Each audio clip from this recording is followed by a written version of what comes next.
So this is part number 20 of this multi-part video series. In this video, we will look at how to mark your precise buy point, your precise stop loss level, and your precise target level. I am not talking about the blue shaded area, the green selling zone, and the red stop loss range. I am not talking about that. That is decided based upon the pivot point. But when you actually execute the trade, in the previous video, we looked at trade execution. Okay. When you actually execute the trade, you will get the average execution price from your broker. Okay. Which will be somewhere in between the blue shaded area. Hopefully, it should be within the blue shaded area. And based on that, you mark your stop loss level and your target level. So, since this is positional trading, we keep a wider stop loss. We give the stock more time to fluctuate. So 8% will be the stop loss. And if we look at a 3-to-1 reward to risk ratio, which is logical, then 25% roughly would be the target. So let's do that. So this is Zomato. They changed the name to Eternal. Okay. Have a look at this flat base. After this candle, after this bar, there are 4 bars which are completely below the high of this bar. That's a flat base basically. And you don't need to learn patterns because it's already marked on the market Smith chart. So the pivot point will be the high of this candle, which is 102.85. So let's mark our blue shaded area. This is 102.85. So I go here. So first make it blue color. That would be 102.85. Then this would be 5% above that. So I have a calculator here. So 102.85 multiplied by 1.05, which is 107.99. 107.99. So we have marked our buying range. Okay. Then we will mark our selling range, the green color. So this will be 20% above the pivot point. So 102.85 multiplied by 1.20 is 123.42. 123.42. And then again 102.85 multiplied by 1.25, which is 25% above. So 128.56. 128.56. And the style would be green. Okay. That's our selling range as per the pivot point. Pivot point is the high of this candle. Then the stop loss range would be red color. Let's make this red color. Coordinates will be, this will be 8% below the pivot point, 102.85 multiplied by 0.92 is 94.62. 94.62. And this will be 5% below the pivot point. So 102.85 multiplied by 0.95 is very simple, 97.70. So this is as per the pivot point. We have the green selling zone where we can do partial selling, full selling. We have the buying range and we have the stop loss range. As you can see, this is an old chart. So as per SEBI regulations, I'm only allowed to show you old charts. I cannot show you latest 3 months data. So that's the setup. As you can see, you have the blue, the green and the red shaded areas. The price is between the pivot point, which is the low of this range. Okay. Price is between the pivot point and this blue line, which is the 10-week simple moving average. And we have a clearly marked pivot point and a clearly marked pattern, which would, in this case would be a flat base. Okay. Maybe 10-15% correction, not more than that. From top to the bottom, from here to here, I think 10-15% correction. That's the setup. Okay, now comes the execution of the trade. Okay. Execution of the trade. So we have to move it forward. See, the price touches the pivot point, so we don't get a buying on Monday. This is on Monday. Okay. This is the week has just started. So Monday, there is no buying opportunity. On Tuesday, it goes to the selling range. So we never bought the stock. It just touches, never enters the buying zone. Okay. So we never bought the stock. Then see, Wednesday, Thursday, Friday. See, on Friday, it enters that zone. So we get an opportunity to buy. But since on Friday, the volume is hardly coming closer to the uh, average weekly volume. So the average weekly volume is 426 and the actual volume is 440. So Monday, Tuesday, Wednesday, Thursday, the price never touched the blue zone. And on Friday, when it entered the blue zone, the volume is not significantly higher than the average weekly volume. The average is 426 million, actual is 440. Ideally, for a breakout, the actual volume should be twice or maybe thrice of average weekly volume. But that we did not see that in this case. So what do you do? What should I do as a professional trader in such case where I see that I'm not getting enough or good enough volume, but the price is entering the blue zone? What should I do? Well, I buy half. It's very simple.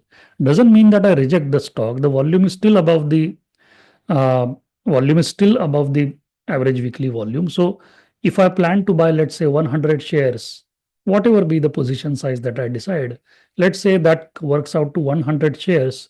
So I would choose to buy 50 shares and I will see if the price goes up or not. If it goes up another 1 or 2%, volume starts picking up, I might buy more. If it goes another 1 or 2%, volume starts picking up, I might buy another 20. So 50, 30, 20. This is a William O'Neill rule taught to Patrick Walker. So I am a student of Patrick Walker. Patrick Walker is a student of William O'Neill. William O'Neill is a student of Jack Dreyfus. So that's the lineage. Okay. So you understand, I would buy 50 shares because it doesn't make sense to buy all 100 shares because you don't see enough volume coming in.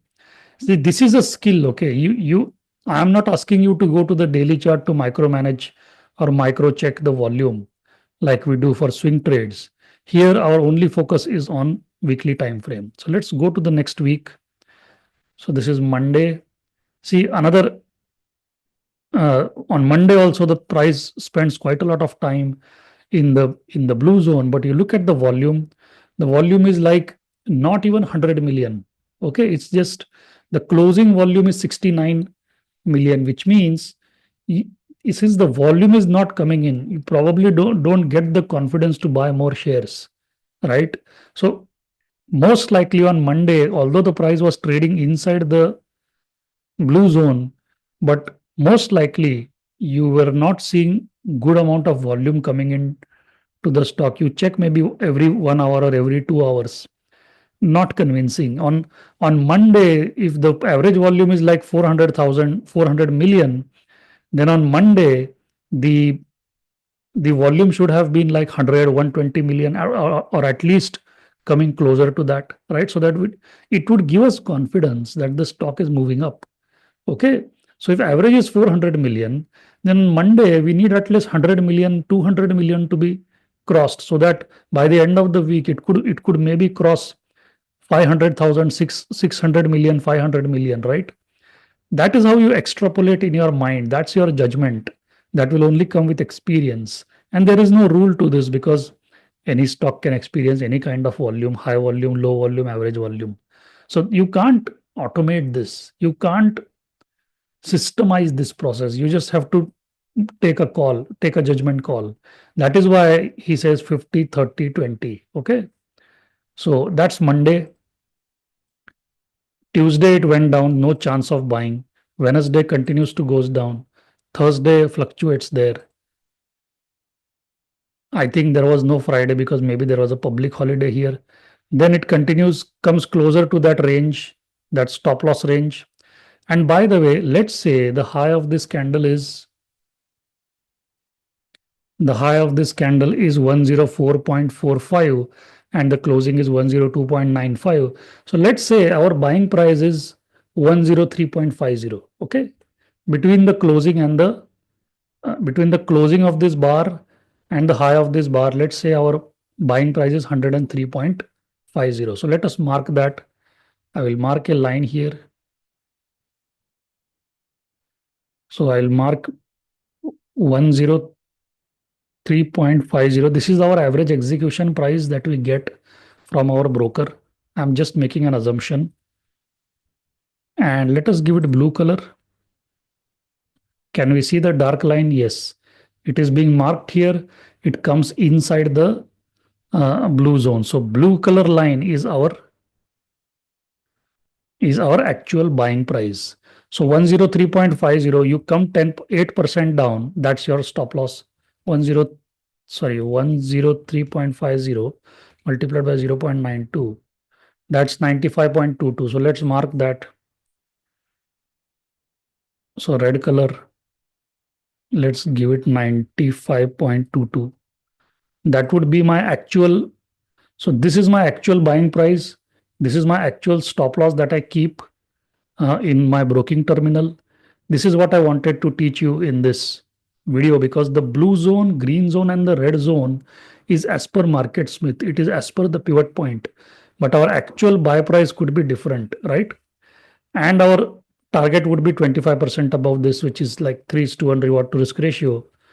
103.50 multiplied by 1.25. So 129.37. So 129.37, 129.37, and the color would be green. So you see, our target actually comes above the green zone. Okay. So we are not selling when the price enters the green zone. We are slightly going up. We are slightly going above the green zone. Does that mean we have to wait till the price reach here? No. These are our initial targets. These are our initial stop loss. Does that mean I will wait for the price to reach here? No. I might cut the position based on market conditions, based on uh, fundamental data being released, or some event happening in the overall market. I might cut my position short, maybe 3%, 4% loss. I will not allow the price to reach here when it comes to actual trade management.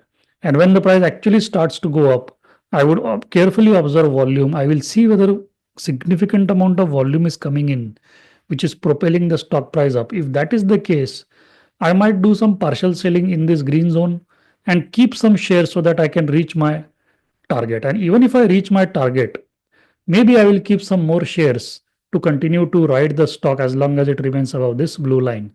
So maybe I will sell 1/3 of my position when it enters the green zone.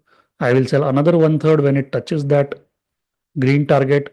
The remaining 1/3 I might continue to hold as long as the price remains above the blue line. If it closes below the blue line on high volume, I might take a full exit. If it closes below this blue line on low volume, I might give it some more time.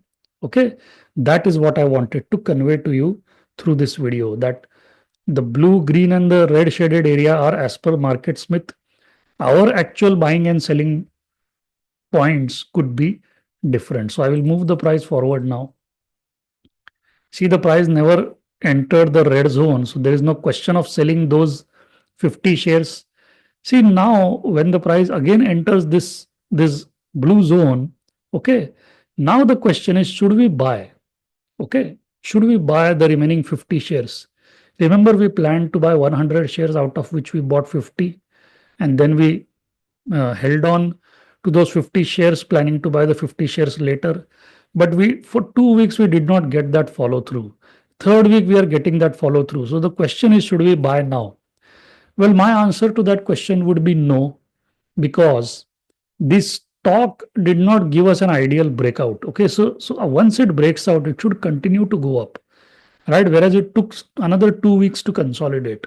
Okay, so buying here is slightly risky because the stock is taking time. It could take even more time. Ideally, for a nice breakout, when the stock breaks out on high volume, see here it was low volume, stock breaks out on high volume, maybe consolidates above the blue zone for some time, and then shoots up to reach the selling zone. That would be the ideal way a breakout should happen. But since we are not getting what we expect, why to add extra to the position? Moreover, look at the volume on these candles.